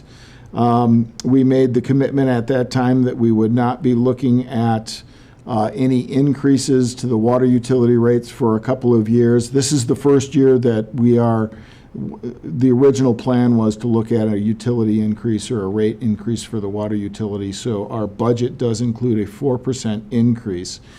Some of that is due to the need to backfill a lack of development that's occurred. We had planned for quite a bit more development between the time of the adoption of those initial water rates to now, due to development delays, the whole process, et cetera. We haven't realized some of those revenues, and so there's some financial strain that's been placed on the water utility. We're not making any recommendations for any additional changes to the rate structure. Another piece that is impacting the water utility is that if you recall, we had a lot of discussion about what was going to happen to our bulk water usage and the revenues that we received. We are about 50% down from where we were pre-water rate increase in terms of the revenues for bulk water. But we are moving forward. On the capital side, for the water utility, our biggest project is obviously finishing the wastewater treatment plant, which is scheduled to be online in December of 2025, which will move us into phase 2 of the water treatment plant improvements, which includes replacement of ductile iron main on 7th Street, as well as doing something called ice pigging, which is basically scouring the remaining water main in Old Town to remove the sediments that have occurred in those pipes, which will again improve water quality. We're going to be pumping much better water into the system, but we still have to scrub the existing low-lying area in Old Town. We have a $7.7 million 2026 capital plan. Obviously, some of the big projects are that phase 2 water treatment plant upgrade, which is about 50% of the total 2026 capital improvement plan. We're looking at doing phase 2 of community park improvements, which would be the splash pad installation. If you recall, we received a Outdoor Colorado grant for $900,000 for remodeling, refurbishing community park. That came with doing a lot of community surveying, which the number one item that people wanted to see was the splash pad, which we couldn't fit within the existing budget of the $900,000 grant in the match that the town had to put in. So we're looking at a phase 2 project in the 2026 calendar year. We are anticipating utilizing one of our federal mineral lease district traditional grants to help fund that project. It's anticipated to be about $650,000. We're going to start doing some preliminary engineering work on the Lyons subdivision, which has old ductile iron, which we've experienced some water main breaks, and anticipate that the rest of the main within the Lyons subdivision, the residential side, is going to be deteriorating at the same rate. We need to do the engineering to replace all the water main, which will in turn cause us to replace the roads as well. We will also start the engineering process for 9th Street. We have a plan to expand our recreational fields and do some preliminary design work for the Cattail property, which is between the Dollar Store and I forget which. Intermountain Storage. But we have plans to start working on a development plan that would turn that into recreational fields. We have applied for a grant, resolution adopted earlier tonight, changing the budgetary request for adding a planning staff individual to help us rewrite the comprehensive plan, as well as Title 16 and 17. We have the continued work and rollout of the branding and rebuilding of the website.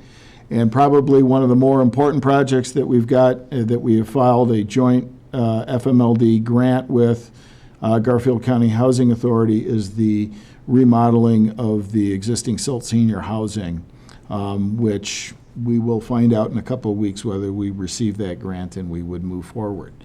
The capital plan of $7.7 million does include a structural imbalance of about $1 million. $800,000 of that is general related, general fund rate related. The remaining $200,000 is the housing authority. The housing authority does have the cash to pay its portion, as well as the general fund has its ability to pay for all the projects.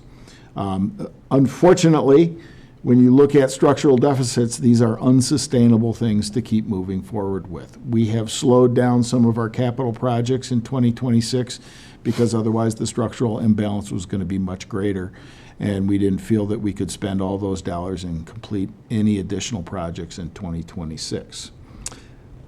That, in a nutshell, is the administrative budget. I now turn it over to you. Over the next 4 meetings, we'll do review of each of the departmental budgets, as well as the utility budgets, the capital plan, et cetera. And you will be able to go ahead and make any changes to the budget that, from a policy perspective, you choose to do. We've got meetings scheduled on October 14th, 27th, November 10th, and November 24th, with the anticipated adoption of the budget on December 8th. And I'm happy to answer any questions you have at this I moment. have a dumb question, maybe it is. Under Board of Trustees, isn't that a set amount, or what is included in that? Because it's not, our 400 times 7 times 12. What is that number? The Board of Trustees includes your operating costs, which are your salaries, but it also includes all the items that, like youth zone, economic development partnership, all those dollars that you choose to put back out into the community. Oh, okay. And I will tell you that as we get into it, there is a large dollar amount that is proposed to go to RAFTA. Of $40,000. Yeah. And that is partially due to the fact that Garfield County has put RAFTA on notice that they are going to be reducing their funding of the hogback bus service. And if we want that, if the town of Silt wants that to continue, I think we need to start contributing some hard dollars to that bus route. I'm a little bit, I feel a little dissatisfied with the county's position about RAFTA, because I feel like they want us to join RAFTA and they don't want to because of the wealthy outliers who own big houses and expect people to commute to work for them. So, but I guess that's a whole other can of worms. It's a whole discussion. It's true. I have a question. So for the community park, did you say an additional 600,000 grant? Yes. So in addition to the 900,000, because of the splash pad, the whole project, then it'll be a cost of 1.5? It'll actually be a cost of almost $2 million. The splash pad, the original grant and community town of Silt match was a project of $1.2 million, and we would be adding approximately $650,000, of which we're applying for approximately $500,000 from FMLD. So the town's contribution will be roughly $450,000 on a $1.8 million project. Okay, so, and since we are still applying for that grant, we're still out for funds, and that grant, doesn't it phase off after 2026? We will do all the work in the community park except for the splash pads commencing rather shortly. Okay.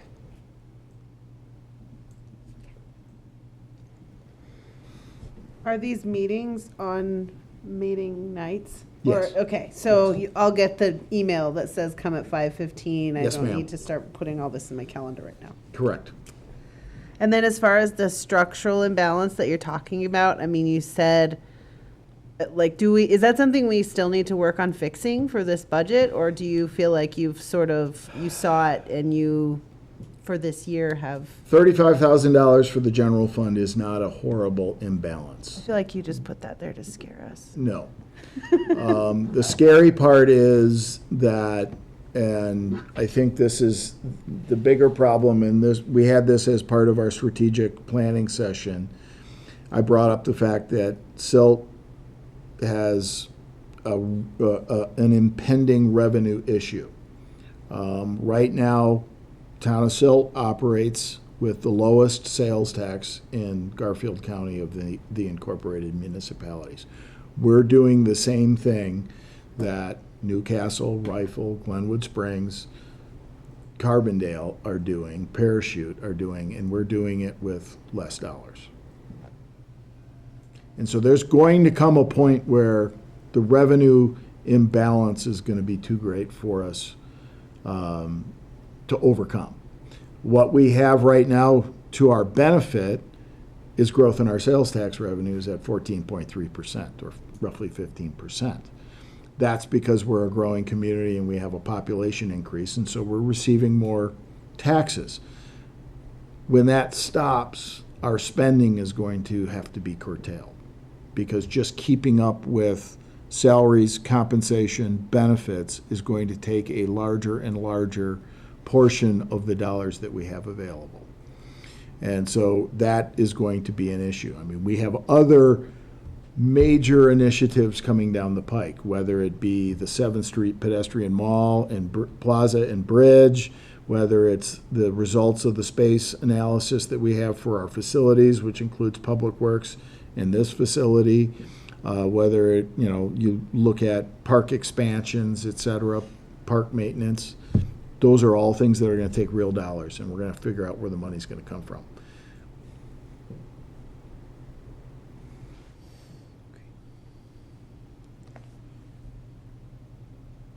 Just the facts. Just facts. Just the facts.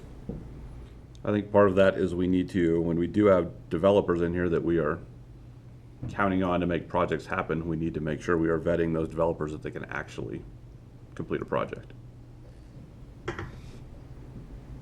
I think we get hooked on we have people show up with great plans, and they're all excited, and we get excited, and we're like, let's do it, and then they don't happen.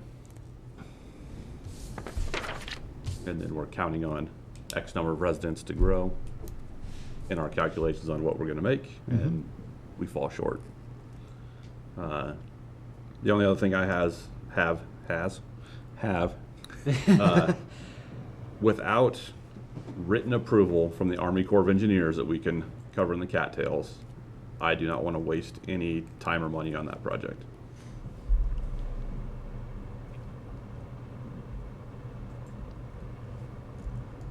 Okay? Just the facts. Just the facts. Just the facts. There's no, if they're not gonna tell us we can fill it in, there's no point in even thinking about filling it in, so. I think that one would probably be some community outreach too, because we're gonna have a lot of angry people Over cattails? over cattails, yes. Yeah. I guess we'll find out what Nicole's plans are with the extra money in recreation as we dive into recreation. Yes. Okay. Yeah. We'll have some interesting discussion over the next 4 weeks, or 4 meetings, I should say. Not 4 weeks. Wow, that's- Sorry, Yes. I apologize. 8 weeks. Okay. Actually, 10. All right. Anything else on No, We're all I'll be ready. armed with questions armed with next questions meeting. as we go forward? Nice. Mr. Mayor, I have a question based on your first comment. Like, what is better vetting? Like, can you kind of go down a layer or two on that? Are you talking timelines? Are you talking the vendors themselves? I think it's more when we have a developer here that we are asking better questions and putting together a better timeline. I think we give developers, I understand large projects can take a while to get built out or started. But do the people we are working with have the background to be developers? I think that's something we should look into. And do they have the capital to make it happen?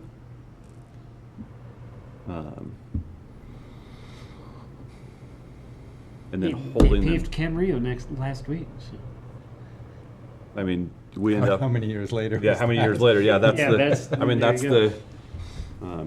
Thing. There's a want to develop, and you know, someone has the money to purchase the land, and then they put it off on somebody else to come up with the money to do the infrastructure, and then that person can't do the infrastructure, so now they're looking for somebody else to do the infrastructure. Now we've pushed that project off 5 years, and we have nothing. But 5 years ago, we're accounting we're going to have 100 more houses, and we're going to have this much more money coming into the water and wastewater. Well, and I was going to say too, though, we have a choice to not budget ahead of ourselves. You know, if we're hopeful that this development is going to come to fruition with the next budget cycle, that doesn't mean it's going to happen. And so we need to budget within our means too, and not unrealistically lean on the developers also. Like, I totally agree with your point. We need to, and maybe like encourage better timelines, facilitate better timelines, use the carrot kind of. That was where I was thinking we were going, was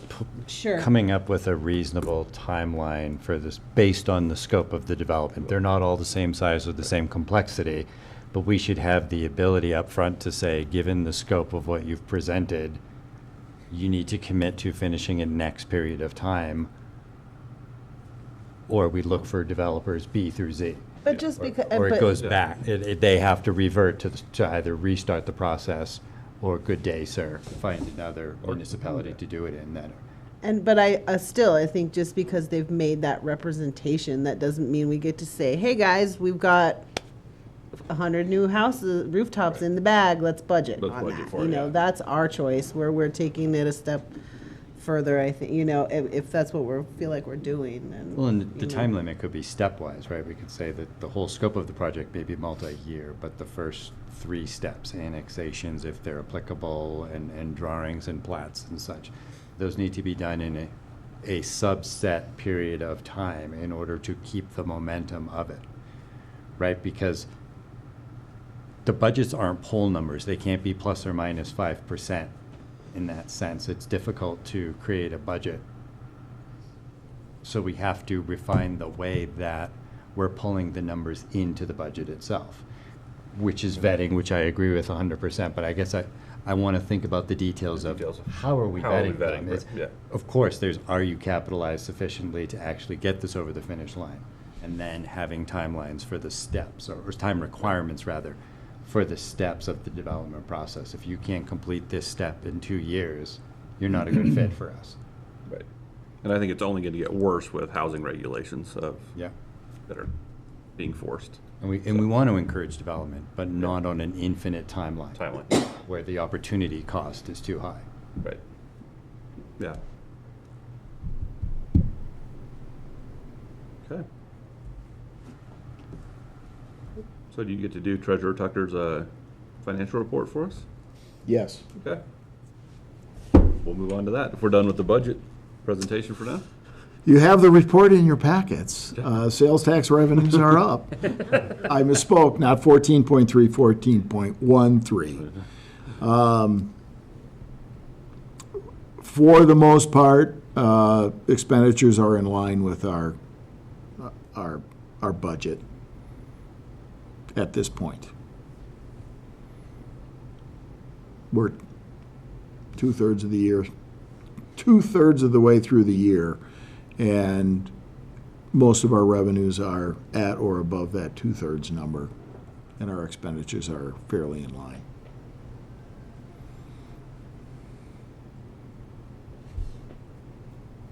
Okay. Any questions for Treasurer Man? No. I retired from finance. Nope, looks good. Looks good. Okay. Manager and staff reports. A couple things I'll just add. We hosted the Board of County Commissioners this morning. They had a relatively light agenda. They were here for a little over an hour. They were very appreciative of the use of the room. On October 8th, the Chamber is having their chili cook-off over in Rifle. I'd encourage you all to go to that. And then staff will be, the management team will be out and about on October 1 and 2 for a number of facility tours as we walk through our space needs analysis. We'll be touring a variety of municipal facilities over the course of those 2 days. That's all I have. Okay. Any other managers want to throw anything in staff report? Pictures are on Facebook from the concert series over the summer, so we appreciate everybody that came out for those. We do have our Main Street Trick or Treat event coming up on October 30th. It is a Thursday. We've continued to hold those on Thursdays because the kiddos get dressed up and they have their parties at school, and then they're already ready and out and about with parents to come straight to the event. So that's why it's not being held on Halloween itself. But we are looking for volunteers to come help pass out candy. I come every year. I'll sit there. That's fun. It's fun. I like watching them. We will also be working on upgrading our costume contest. Which we're hoping Mayor Pro Tem Hanrahan will throw down the gauntlet again. and Work is underway. Challenge. Be there or be disappointed. Just saying. Yes. Okay. All right. Updates from the board and board comments. Start with Trustee Poston. This last Friday, I got to participate on the first, for this year, Hearst Leadership Conference. And we got to have a round table with other leaders from across the valley. And we had some very deep discussions. I'm looking forward for the next, I would say, 5 more weeks that will happen for our meeting times. It's good to be out there making those connections, allowing people to get to know you, your background, and what you stand for. And as we grow within the valley and we get to know the leaders around here, then it gets a little bit easier to work in combination with them to make more things happen. Okay. That's it. All right. Trustee Engelhardt. Great job to the staff for putting the CML dinner together. It was really nice. And I think everybody got to, I had said, maybe we should pick an inside place because the weather was a little bit dicey, but I think everyone who came from other towns got to really experience Silt and the outdoor setting, and just it was really nice and really well done. The food was great. Everyone did a great job. So kudos to the staff. And that's it. That's it. Trustee Clausen. I guess that I just had a question on Resinley because it's been so long. Have we heard anything from them? Well, and this was at Or not Resinley? the Silt but- River the Silt Preserve. River This Preserve. was Yes, over but- by Highwater yes, Farms. So sorry. just to clarify. Sorry, your comment that direction made me remember Resinley because it's been several months. We are continuing to work with them to try to get through a number of issues. Okay, good enough. I was just like I said, just curious. And I'll just say we have communicated with the developer that we're not going to take up agenda time until they have a completed suite of documents, Okay, and we're not there yet. gotcha. And then my next question, there isn't a timeline between readings. They can come back in a year for the second reading, or is there a timeline?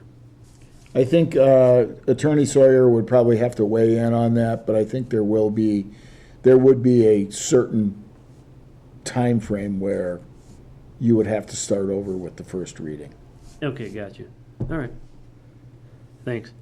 Yeah, no, I was just wondering. Let's see. I just wanted to. I mean, Joe isn't here, but thanks Public Works for fixing the tree grate in front of the coffee shop because I was walking my dog and they came out and they're like, "Hey, I just want to thank you for doing that, and if you could pass it along to the Public Works workers who fixed it." Certainly That'd be will. great. So anyway, just wanted to do that, and I had a question about, because I've seen OHVs, and actually several of them are stopped in front of my house because one of them had a flat tire, and it looked like they have red and blue lights on. There's like a group of four, UTVs or whatever, the four-seater side-by-sides, and they had red and blue lights on, and I'm like, they can't be doing that. So I don't know if they have some reason for doing that, but yeah, there's four of them stopped on 7th Street because they had a fixed tire, and I'm staring at their lights because the dog was going crazy, and it's like, man, they're red and blue lights, and I don't know why they're running red and blue lights when they shouldn't be. I don't have an answer. I know you probably don't, but I just But wanted to. we can look into it. Maybe it was Bring it to your- CPW vehicles, I don't know. Yeah, just bring it to your attention. And then I read the on-demand travel, that Parachute is doing, because then they asked for, I guess, for more money with Rifle in Garfield County. Mhm. And I still feel that's the way we should go in this town, is to team up with those guys. Then that way you would have that on demand. So you would have the people who are across the river that need to come here, that don't have the time to wait for RAFTA, or, because chances are RAFTA is never going to have a bus stop over there by the KOA. It's something, if the policy-wise you want to look into, we certainly can. I will tell you, point-to-point, on-demand is the most expensive transit option. Is it? I mean, yeah. I mean, obviously. I off the top of my head, I don't recall what RAFTA said the point-to-point on-demand service cost, but I thought it was somewhere towards $80 a trip. Okay, then that's probably not worth it. But, it just seems like Parachute and Rifle, have this partnership and they're making it work. PATS, I mean, think is the name of the Yes. program. Yes. Yeah, it's the Parachute Area Transit System. Yeah. Yeah. So anyway, that's just my thought on that. I would like to learn more about I it. think I we don't should think it would at least hurt. look into it some. But yeah, I mean, if it's cost prohibitive, then no. And then the east roundabout, are those street lights ours on the east end of town? Because there's been one that's been laying down for like a couple months now. I spoke with Vista Opportunity Fund, who's Uh-huh. running the Metro District, and they said that they are not theirs, that they're CDOT's, and we have communication out to CDOT to see who's Oh, okay. responsible for those. All right, gotcha. Okay. But that is on our radar. Okay. All right, and I wasn't sure because I don't see any poll numbers on them, so I knew they weren't XLs. Yeah, That's yeah, why. we did confirm that they're not Excels. Okay. So we are working to track that information down. All right, cool.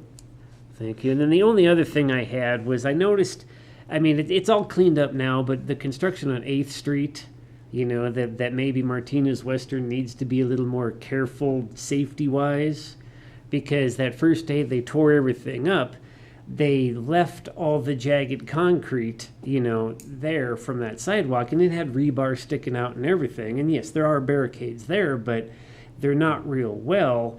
And, somebody could be walking down in the night and, spear themselves with a piece of rebar. And it was right by, where the miners' claim door was, because I saw the food truck. He was trying to deliver food, and he was trying to navigate through all these hunks of concrete. And yes, he shouldn't have been there anyway because he was inside the construction zone.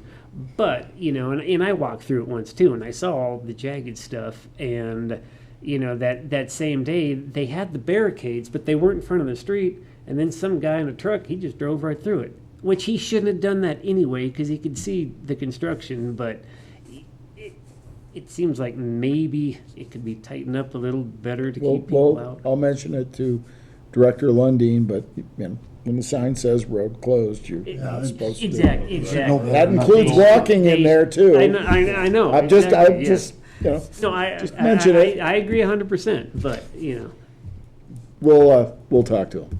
All right, cool. Thank you. That's everything I had. Good job, town staff. Thank you all. All right. Trustee Seifert.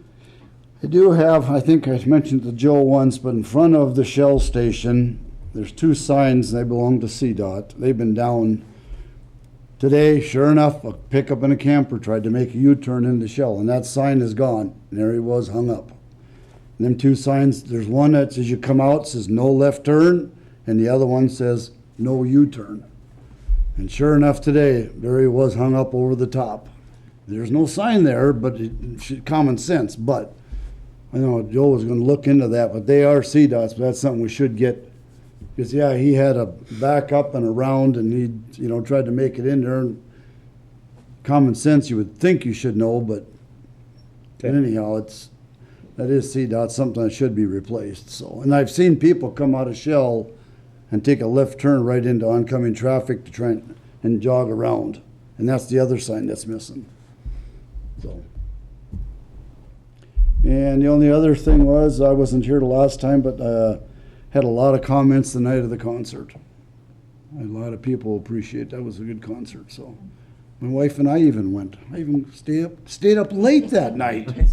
But it was a good concert. It was a good time for all. That's it. No comments for me. Okay. I'm good. No. Echo what Trustee Engelhardt said. CML dinner was wonderful. The weather wasn't 100% cooperative, but it did make the event, I think, that much better. So yeah, thank you to staff for the hard work on that. And that's it. Next item is adjournment. Mr. Mayor, make a motion to adjourn. Second. Motion by Trustee Seifert to adjourn the meeting, seconded by Trustee Clausen. All those in favor? Aye. All those opposed? Motion carries unanimously. Jerry, we almost didn't get out of here last.